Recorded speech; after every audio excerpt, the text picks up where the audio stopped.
What is going on, everybody? Welcome in. Going to be taking a little break from the NFL draft this upcoming week.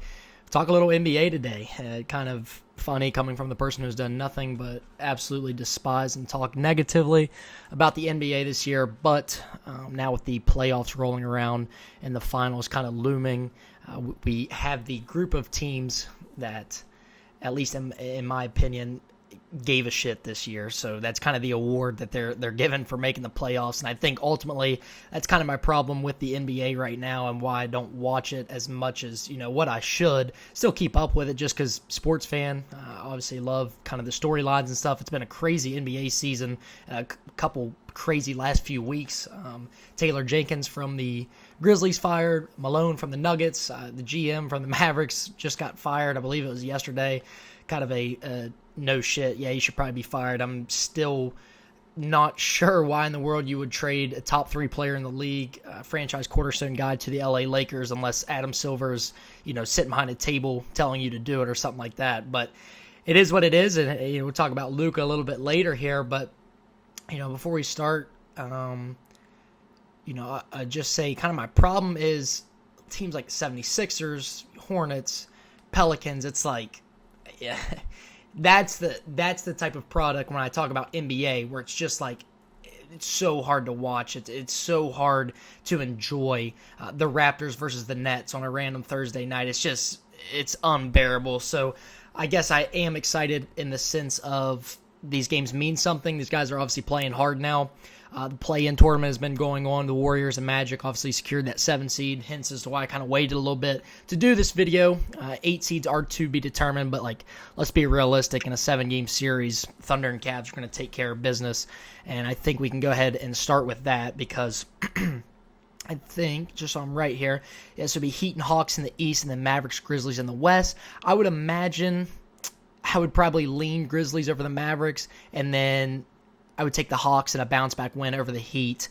I'll take Ice Tray in that. Not that it really matters because I'm going to take the Thunder and the Cavaliers. I'm kind of going to save my talking points for them as we get to that conference semi-round. So let's work down the the West to start, right? And pretty good matchup here already to start. Nuggets and Clippers. Like I mentioned, Nuggets firing Malone right before the playoffs start. I believe that was, Jokic's guy, man. I mean, he was a big fan of him, and just kind of similar to the Grizzlies situation, it's like crazy to see a professional franchise fire your coach, a week before the playoffs. I have a hard time fathoming that in terms of like NFL. Imagine firing your coach 2 weeks before you make the NFL playoff. It's so unheard of. It was so bizarre, but Nuggets actually beat the Rockets, I believe it was, to secure that, or maybe it wasn't to secure, I believe it was a secure seed, so I might be wrong about that. I'll have to double check, but anyways, they lock up the 4 seed here, and I get a pretty tough draw, in my opinion, with the Clippers. Clippers coming in right now, winning 8 in a row to end the season. A pretty good roster, especially when Norman Powell is on and hitting shots. James Harden is going to elevate this team regardless. We saw him a couple times in the playoffs, both good and bad. I think back to the Rockets days, especially in the bubble when he was just going unbelievable.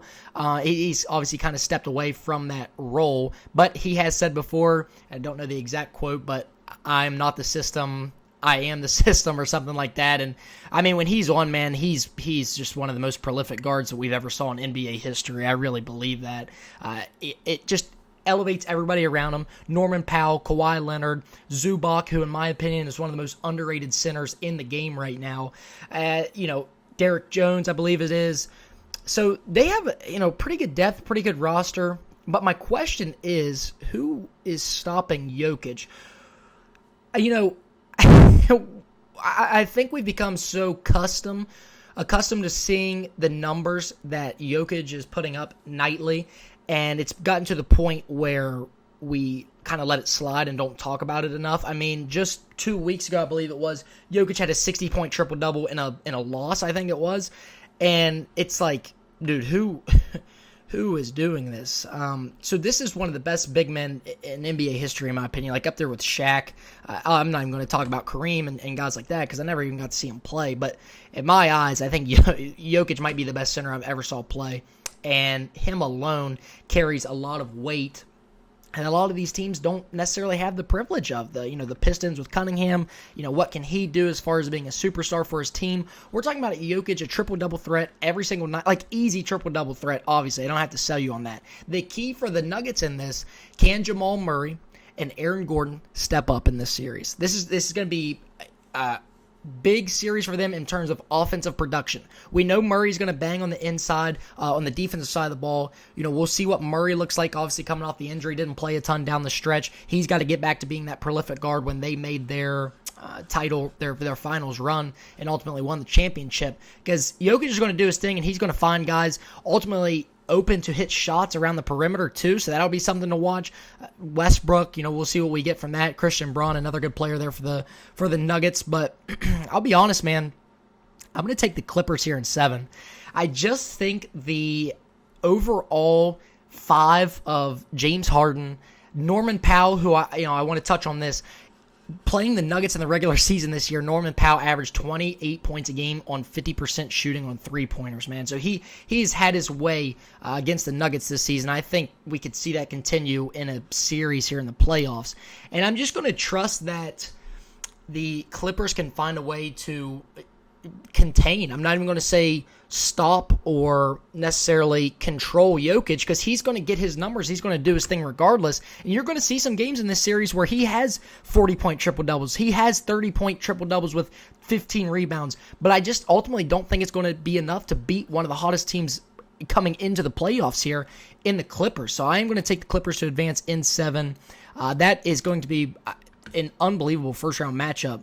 Probably, I would say, probably my favorite out of all of these that we're going to see. That's a game I won't miss for sure. So going right into it, the J.J. Redick-led LA Lakers, obviously getting their second superstar to pair with LeBron James on a long list of talent that he's got to play with. It just keeps on adding. This is pretty easy for me. The T-Wolves, in my opinion, it comes down to this. It's Anthony Edwards and who? Julius Randle? Are we expecting big numbers from him in this playoffs? I don't know. It doesn't necessarily sound as good as Luke and LeBron, in my opinion. Is it Anthony Edwards and Naz Reid? Come on. I mean, Naz Reid, a really good player, kind of inside out, a weird hybrid center. They have him listed as a center. I would kind of consider him a 4. Extremely talented player, but Luka, LeBron, Reeves, I don't, you know what I mean? So you're seeing where I'm going with this. Is Anthony Edwards and Jaden McDaniels, Anthony Edwards and Gobert, Nickeil Alexander-Walker, Mike Conley. Outside of Edwards, and I'm not saying star power is everything, but if you are going to run a sort of team where it's an Anthony Edwards show, I just don't necessarily think I love the lineup construction of, a Julius Randle, Gobert, Naz,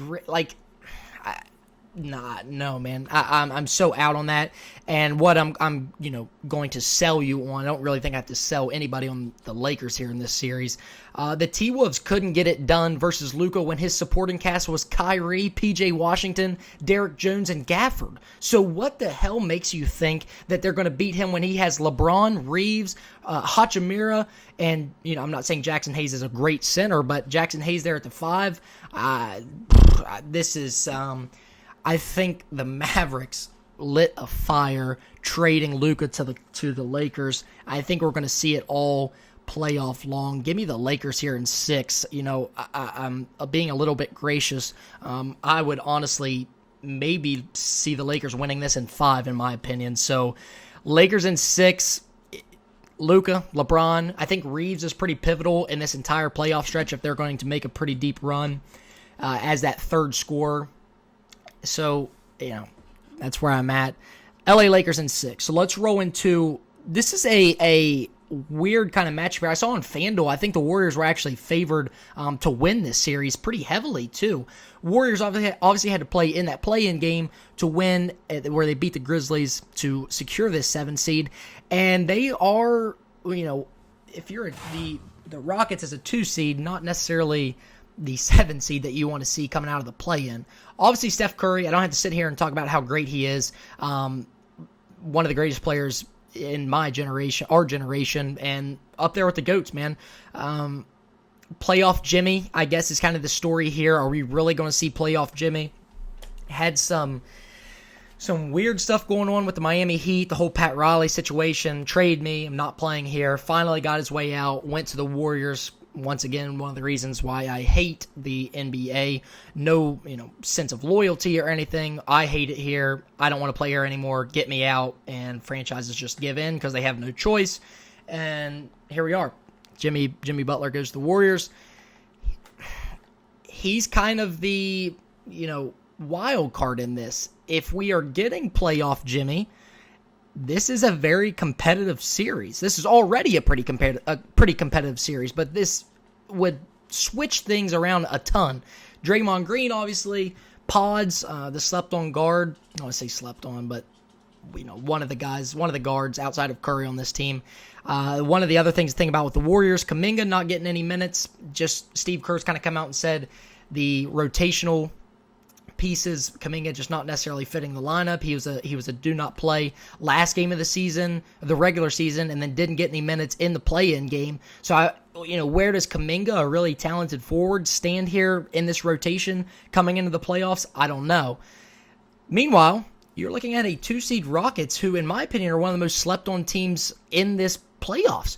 52-30 overall record, and one of a sneaky core of players here, right? Sengun, an all-star center, plays almost like a Jokic-esque role for this team. He's extremely slept on, in my opinion. Not a lot of people talk about him. Fred VanVleet, really good point guard. Jalen Green is kind of up and down. One game he comes out and gives you a really consistent 25 on good splits shooting the ball. Other games, it's 15 points on 20 shots. So it's, if he's on, they're tough. If he's out, what does he really give you outside of scoring the ball? Not necessarily a great defender, but it kind of makes up when you have Amin Thompson coming off a year averaging 14, 8 rebounds, and 4 assists, and just an elite defender, man. He as far as NBA, just kind of watching it over the course of the season, was one of the guys along with Dyson Daniels, Jalen Johnson from Atlanta, where I was like, holy smokes.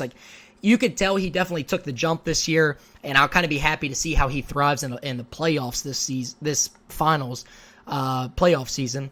Dylan Brooks, whatever, not going to spend too much time on him. And then I like the young kind of forward combination of Jabari Smith and Tari Easton.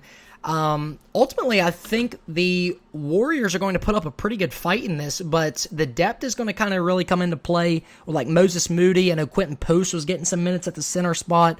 I just kind of like the size and the inside with Sengun, Jabari Smith, Tari Easton on the wings, Amin Thompson. I think the Rockets are really slept on, man. I know this is a pretty popular upset in the NBA playoffs, but I'm gonna go Rockets here in 6. I think they get it done, and they send playoff Jimmy and Steph Curry home pretty early. So, rotating over here to the East, let's talk some Pacers and Bucks. This is another series where you look at the Pacers. I really like their core. I thought Halliburton started pretty slow this year, picked it up as a late, looked pretty good. My question with Siakam has always been: is he a star in the NBA? I watch him sometimes. I'm like, this guy looks good. I just don't know if I've ever really watched him and been like, yeah, he took the jump to that next level. I feel like we see him at his ceiling now. What he is what we're going to get. And that's fine. I think he plays a pretty good role in Indianapolis with the Pacers, especially with Halliburton. But then kind of that surrounding cast, Benedict Mathurin, Miles Turner, Aaron Nesmith, Nembhard Toppin, they have a really good core rotation. And they play really, really good under Rick Carlisle, I believe it is. So a team that I really like, and a team that's been in the playoffs here a lot recently, the past couple of years. So they definitely kind of changed their culture. I remember kind of growing up as a kid, outside of the Paul George days, they were a team not very good, but They run into the Milwaukee Bucks, which I did see the news today of Damian Lillard is looking like he's getting healthy. He was dealing with the blood clot stuff, I believe, deep vein thrombosis, I believe. Hopefully I'm saying that right. His status kind of still up in the air, but from all things I've saw, not this first game, but has a chance to potentially come back later in this series, and then eventually in a run in the playoffs, he will be back, is what I'm seeing. But the main point of this Milwaukee Bucks team is obviously Giannis Antetokounmpo. One thing to point out, Giannis versus the Pacers has averaged 24, 10 rebounds, 5 assists in 44 games, so a pretty good sample size, and I think we're going to see another 5 to 7 games of dominance from Giannis. I'm calling my shot right here. And maybe the Bucks get bounced first round, but I would die on this hill. I think we're going to see some.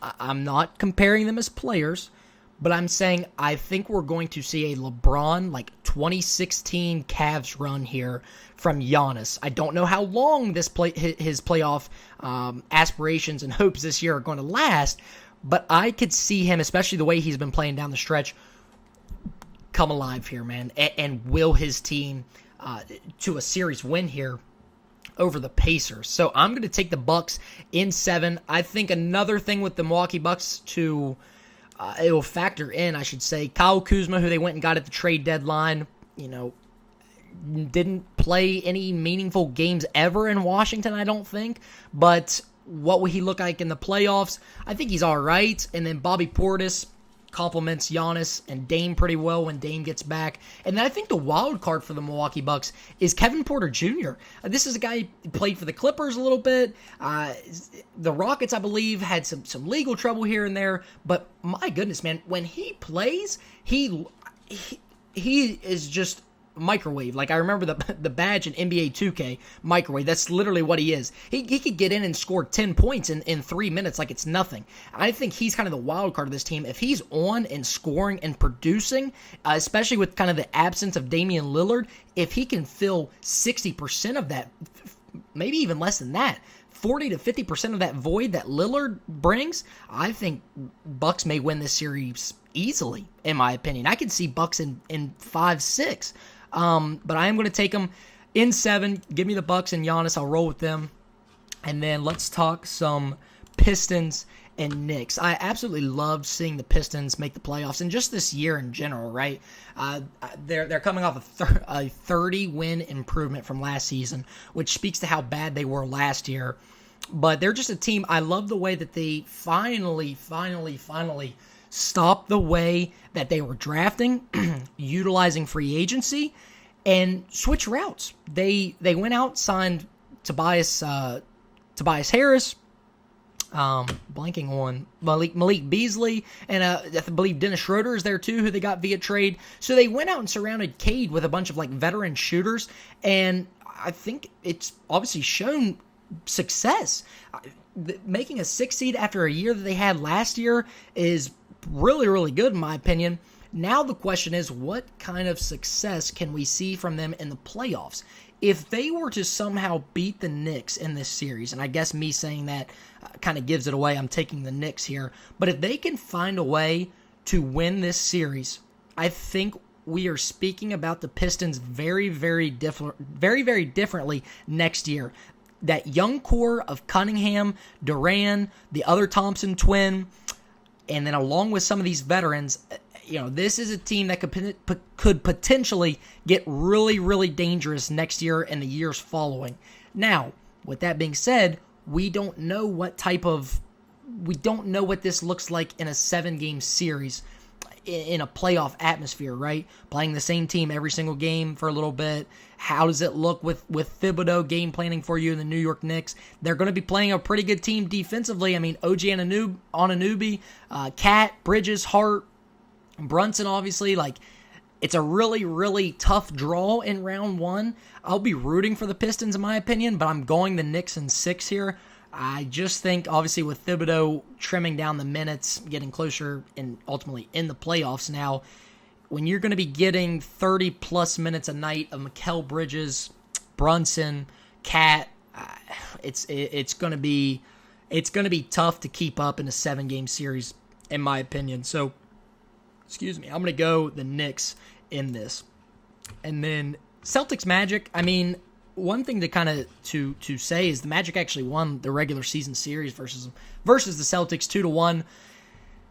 You can't really look too much into that. Tatum didn't play both games, and then the second time they played down the stretch in the season, the Celtics actually benched Tatum, who was out, Jaylen Brown, Derek White, Drew Holiday, and Kristaps. So they benched their entire starting five, and I'm not going against Joe Mazzulla, especially in the first round over the Magic. Magic, I think, actually need to follow the Pistons' game plan this offseason and, get some veteran presence in there. A good young up-and-coming team. Anthony Black, Paulo, obviously, kind of their star and building around. Cole Anthony, guys like that. So Franz Wagner took a huge leap, but just too much. The Celtics are such a complete team, man. It's unbelievable. So bouncing back over to the West, let's talk a little bit of the Thunder, man. So SGA, obviously, him and Jokic, the two front runners for the MVP. I actually haven't looked at betting odds or anything. I would imagine. I don't know. I'm actually not going to speak too much about it. I would vote Jokic, but if they gave it to SGA, obviously no complaints. An absolute star in the NBA and has one of the best supporting cast in this entire playoff, similar to the Celtics. I mean, Chet Holmgren, J-Dub, both J-Dubs, I should say. They went out and brought in Caruso. Lou Dort's still there, so really good team all around. They obviously pull the Clippers, who beat the Nuggets here, and last year I believe this was the round where the Thunder lost to the T-Wolves. The Mavericks. This is where they lost to the Mavericks. I just don't see it happening this time around. I'm going to take the Thunder over the Clippers. I just think, Clippers get a pretty good series win in the round one versus the Nuggets, but we've saw time and time again, can Kawhi, can he stay healthy? Can he play every game in the playoffs? Harden has had some playoff iffy games here and there. I'm not necessarily saying that he does this year because I'm high on him, obviously picking him to win in that Nuggets series. Zubac, I just think the Thunder match up pretty well with them. Obviously, Hartenstein matching up with Zubac, Holmgren, with Derek Jones. I think they have them covered everywhere, and I'm just going to opt for that one seed. I mean, this isn't college basketball March Madness where we see some upsets maybe farther down in this playoff bracket. You typically see the 1 and 2 seeds kind of prevail in this, so I'm going to go the Thunder there and SGA to make it to the conference finals. And then Lakers and Rockets. Rockets playoff run short-lived. I'm not going against Luka, not when he has LeBron, Reeves, and I think the key in this series right here, Amen Thompson, I would have to imagine, is shadowing Luka, and Luka's going to get his buckets regardless. But who is stopping LeBron? I mean, nobody. If Thompson's on LeBron, who's stopping Luka? Jalen Green? Come on now. And the defensive side of the ball for the Lakers is a thing that needs to be talked about. Luka, obviously, that's why the Mavericks ended up trading him. Per their GM, they didn't like his effort on the defensive side of the ball. Kind of basically came out and said, you're a cone on the defensive side. But like I said, Jalen Green, you're going to have some games where he goes 5 for 18 from the field. Fred VanVleet, I mean, are we looking at him in the last 3 minutes of a game to be the guy to seal the game, be the clutch guard in clutch time? I don't see it. Sengun will give them the most amount of trouble, in my opinion. He could cause problems for Hayes, but LeBron will probably have to float in the inside and guard Sengun. Tari Easton and Jabari Smith versus Vando and Dorian Finney-Smith will be a pretty fun matchup to watch in that. But I'm rolling with the Lakers, man. I'm taking Luka and LeBron pretty convincingly here. I would say probably Lakers in 6, in my opinion, which would give us the Western Conference Finals of the Thunder-Lakers, which I thought down the stretch when the Thunder and Lakers played those games, I thought those were really, really good games. Obviously, Lakers got the one win, and then it was a really close game the second time they played. Luka got thrown out there towards the end because he was jawing with a fan, and that kind of had an influence on it. But those two going head-to-head in a 7-game series will be unbelievable. So, bouncing over to the East, Cavs versus Bucks. I finally get to talk about the Cavaliers for a little bit, and it is in a positive manner, I think. Garland, Donovan Mitchell, Allen traded for DeAndre Hunter. Once again, similar to the Thunder and the Celtics, in my opinion. Lakers have some question marks about their depth. Cavs are just a complete team. We saw pretty good bench play from Ty Jerome. I believe it's Sam Merle, a pretty good three-point shooter off their bench. Like, they have dudes all over the place, and it comes down to this, right? If you think that Giannis can strap it up and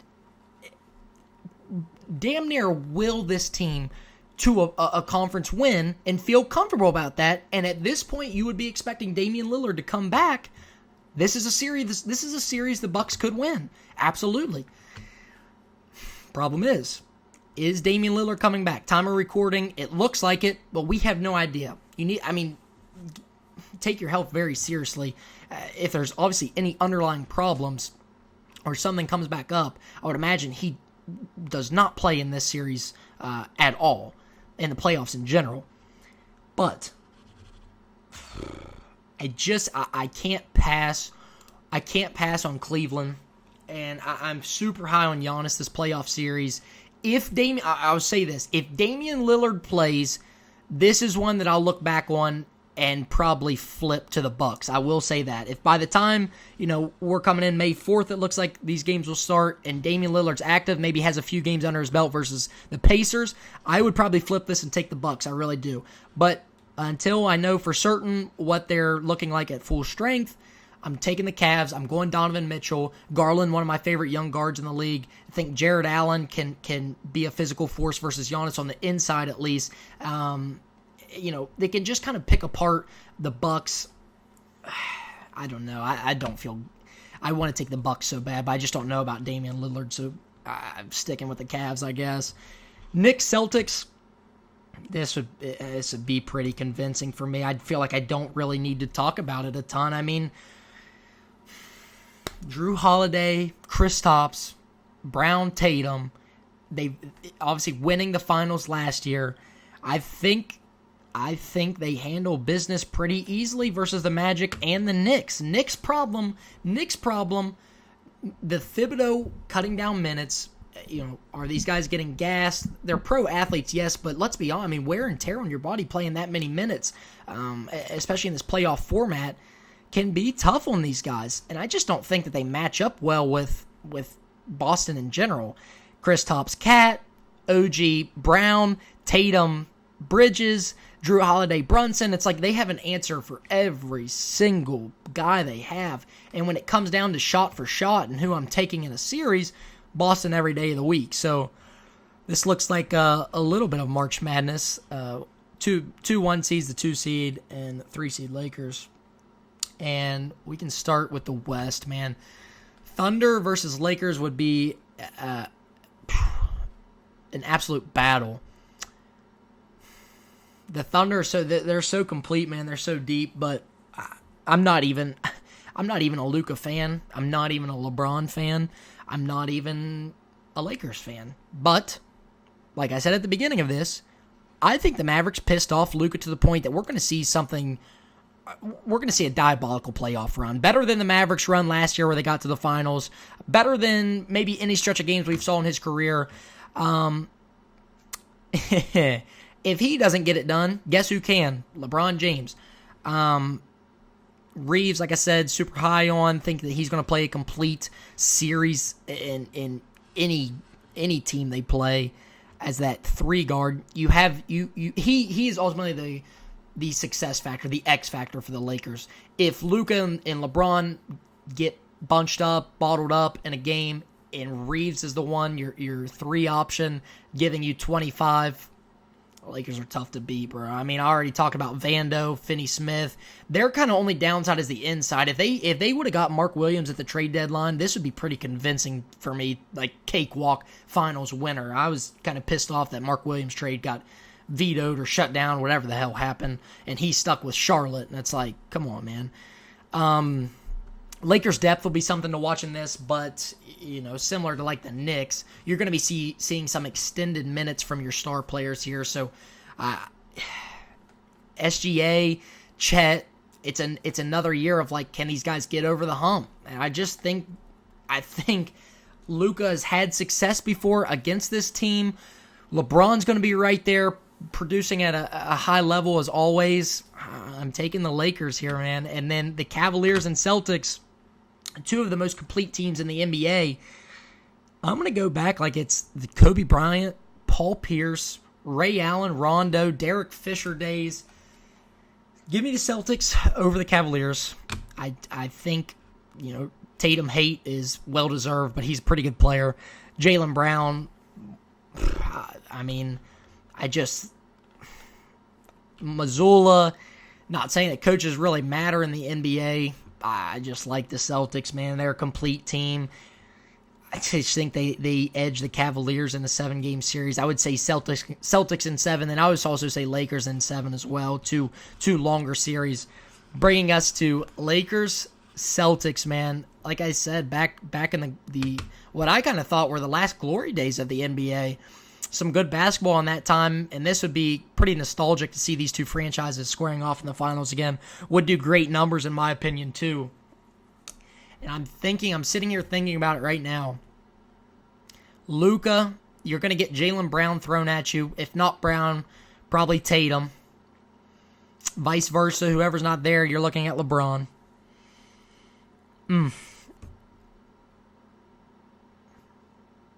Love the Lakers, love Luka, man, love LeBron, all of them would come up short, in my opinion. I think it's Boston, man. I think it's back-to-back. This is a complete team. Good depth. Peyton Pritchard off the bench. A couple other guys off the bench. God, that looks ugly, man. I'm going Celtics. We did it. I guess that's all I got to say. The infamous Jason Tatum. He'll probably say it again. In my heart, I want to say Lakers, man. But I'm going Celtics. Just think they have too many answers. Missoula gets it done again. These guys are stone cold. I think they have a pretty simple walk to at least the Eastern Conference Finals versus the Cavs and take care of business here in the finals. So I'm going Celtics. Don't necessarily have much of a game breakdown. Just think when it comes to it, Luka will get exposed a little bit on the defensive side of the ball.